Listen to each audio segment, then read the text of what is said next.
मुलांनो, आज आपण एका छोट्याशा पण अतिशय सुंदर प्रसंगातून एक मोठे मूल्य शिकणार आहोत.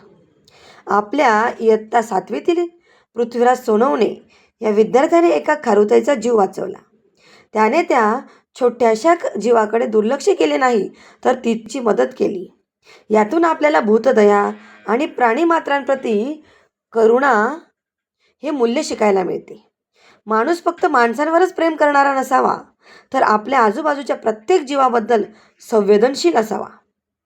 आपण एखाद्या मुक्या प्राण्याला आणि पक्ष्याला मदत करतो, त्याला त्रास देत नाही, त्यासाठी पाणी आणि अन्न ठेवतो, तेव्हा आपण खऱ्या अर्थाने माणुसकी जपत असतो.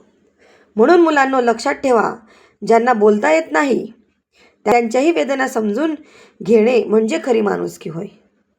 पृथ्वीराजने केलेली ही कृती इतर विद्यार्थ्यांसाठी एक सुंदर आदर्श आहे. आपणही आपल्या आजूबाजूच्या प्रत्येक जीवाशी प्रेमाने आणि करुणेने वागूया. याच्यातील काय मूल्य आहे बरं? याच्यामध्ये मूल्य असे आहे की भूतदया, करुणा, प्राणीमात्रांप्रती प्रेम राखावे. म्हणून प्रत्येकाने सगळ्यांशी प्रेमाने वागा, सगळ्यांना मदत करा. ज्यांना खरी गरज आहे त्यांना मदतीचा हात द्या. जेव्हा तुम्ही त्यांच्यासाठी मदतीचा हात द्याल, त्यावेळी खऱ्या अर्थाने माणुसकी ही जपली जाईल. हीच मूल्ये आपल्याला आपल्यामध्ये रुजवायची आहेत की भूतदया, प्राणीमात्रांवरचं प्रेम आणि माणुसकी जपायची आहे. मुलांनो, काळजीपूर्वक ऐका.